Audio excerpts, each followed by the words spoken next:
We've been demolishing the house and getting it to a state where we can finally get new windows in, build stud walls and put RSJs in. Though we're not quite there yet. We have uncovered some funny things though, and we'd love to share that with you. But before we get to that, we need to run you through some things like our plans, but also we bought a non-standard build property. So there's a lot of information to uncover there. We bought this property at auction. We tried to purchase a property since January, but we never got lucky until May. And when we bought the property, yes, we did know it was non-standard. Obviously, we read through the legal pack, but we didn't know much about prefabricated non-standard homes at the time. A lot of prefabricated properties were built post-war. This was to help with the housing crisis. So what does prefab mean? Prefabricated houses, also known as prefab, were an interim solution until the country could return to constructing permanent homes with traditional building materials. What were prefabs actually made of? Let me take over here. There are 4 categories of prefabs. 1. Metal framed houses. 2. Timber framed houses. 3. Precast concrete houses. And 4. In situ concrete houses. But some of the prefabricated houses have been deemed defective. In the 80s, investigations showed that a number of these properties exhibited defects that would most certainly lead to eventual structural failure. Among them, the Orlets and the Airy. You will not be able to get a mortgage if 1. Your property has been deemed as defective, and 2. Your property has not been repaired up to the required standard. If you do have a defective home that needs repairs, you will need a PRC certificate. We will leave all the information on this topic in the description of this video. So this property used to be owned by the council and then handed over to a housing group. Now the reason they sold this property was because it would cost too much money to do it up to standard and rent it out once again. It's a very quiet neighborhood, so there's so many pros to living there. It's also got great connections. The property itself is 5 minutes walk from the Trimley train station. Most properties in the neighborhood are rented out. The first property that was sold in the neighborhood was a few houses down from us. Now that house, being non-standard, actually doesn't look like that anymore. The house has been extended by adding a porch and at the back another extension.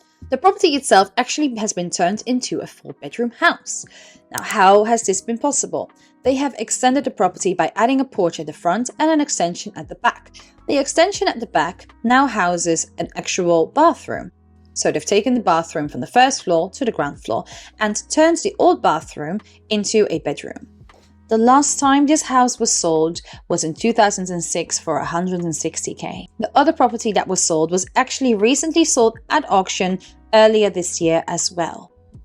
Now this property was sold at auction for around £145,000. Now this property hasn't been given the glow up I would have hoped it would have gotten. It's kind of been given the landlord special. But the property is livable, so I'm sure it's an amazing investment for someone who wants to buy a house to rent out. Now, this property has recently been sold, subject to contract, for £215,000.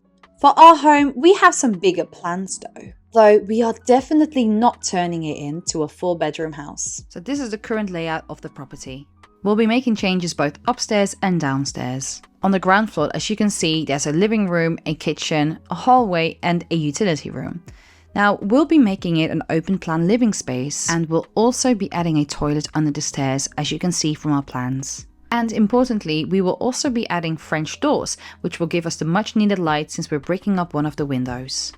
Upstairs, the toilet is actually separate from the main bathroom. And then we've got 2 decent sized bedrooms and 1 small box room. Although we won't be making many changes to the bedrooms, we will definitely combine the toilet with the main bathroom. We will also brick up one of the windows in the bathroom to add more wall space. Now we hope to do most of the works ourselves. But obviously we'll get the trades in for where we need to. So now, on to the real work. We are currently trying to clear all the trees and bushes. We started doing this first because we have the tree surgeons coming. We also need space for the scaffolding to go up so we can paint the house. The tree surgeons are also getting rid of all of this green waste, and that's why I'm working really hard to get everything done as soon as possible.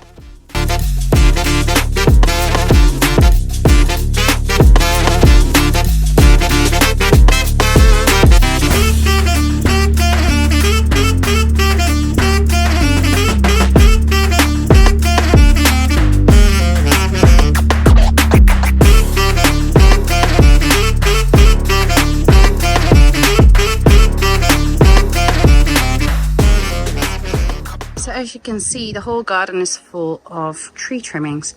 And this tree is coming down, and that tree of the neighbors that you can see hanging over the fence is coming down. The palm tree is staying, and then that willow I think it's a willow just out in the middle of the garden there is completely going as well. This is just going to allow so much more light, because as you can see over there, she looks beautiful. And we just have so much rubbish out here. Now I need to take the cuttings of the hedge out to the back, because I've already done a little bit here, but I need to take more to the back. And I'm also going to try and cut some bits of the tree that I've already cut off, which are very long branches, up into like smaller bits, so it's easier to move and put on a pile, so it looks a little bit smaller for them. I've just gone treasure hunting, and I found myself a whole set of golf clubs, which has just been out in the open here in the rain. So that will be great quality.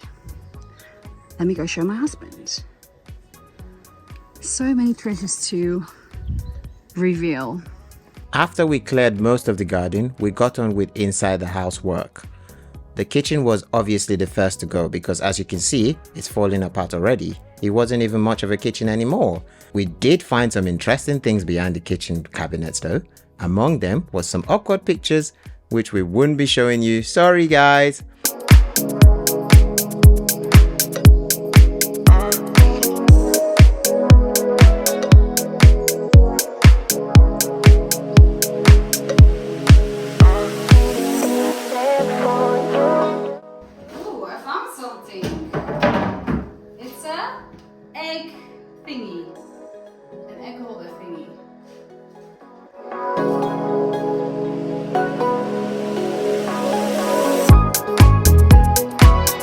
The only place in this house where we found anything was in the shed and behind the kitchen cabinets. Here we found an old agenda from 2000. Met de groeten van. Is een Dutch as well.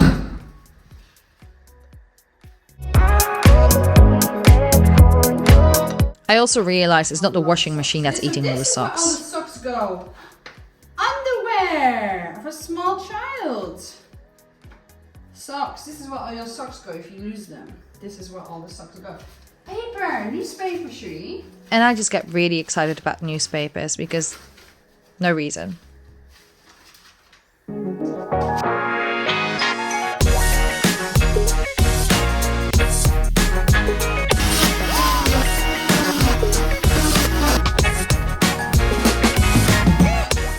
And with all the hard work comes dancing lessons.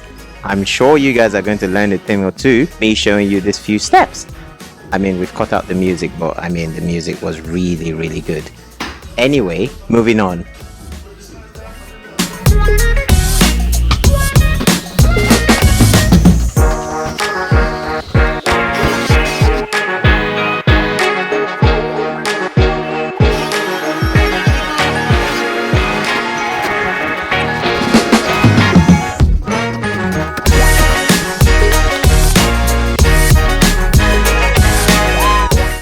So I was very wrong. Basically, just a lovely lintel to put the door frame on, and then obviously there's a big lintel going across that way. I don't know, I think it is completely connected. So I think if we want to put a new door in, we need to prop everything up towards that lintel, I think, and then the steels will need to go that way, I think, and otherwise that lintel needs to come out, which is going to be even more of a problem unless we partially fuss it out and then prop it up more. But obviously I'm not a builder and I'm not a structural engineer, so I'm absolutely got no clue. Now this is the wall. It's just that wall. It's just so slim, so small. I don't know how people survived with a wall that slim. Now, on to the removal of the radiators, and that means draining it all. Getting a combi boiler installed, that means changing of the whole system. Currently have a gas boiler that comes with water tanks and cylinders, and those need to be drained as well.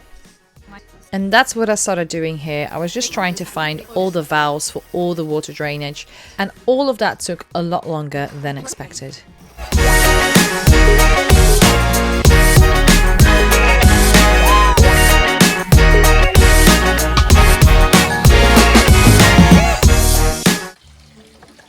such a long time. I flooded the floor, that's for sure as well. Like, I've definitely flooded some of the floor. I don't care. I don't care anymore. I'm draining the system, and the system is massive apparently. I don't know where this water is coming from. Is it from all of the radiators? Is it from the actual thing in the loft? I don't know. I don't know. I don't want to know. I just want to go. And it's getting lunchtime as well. Like, it's getting to lunchtime. I'm hungry. What time is it? 12.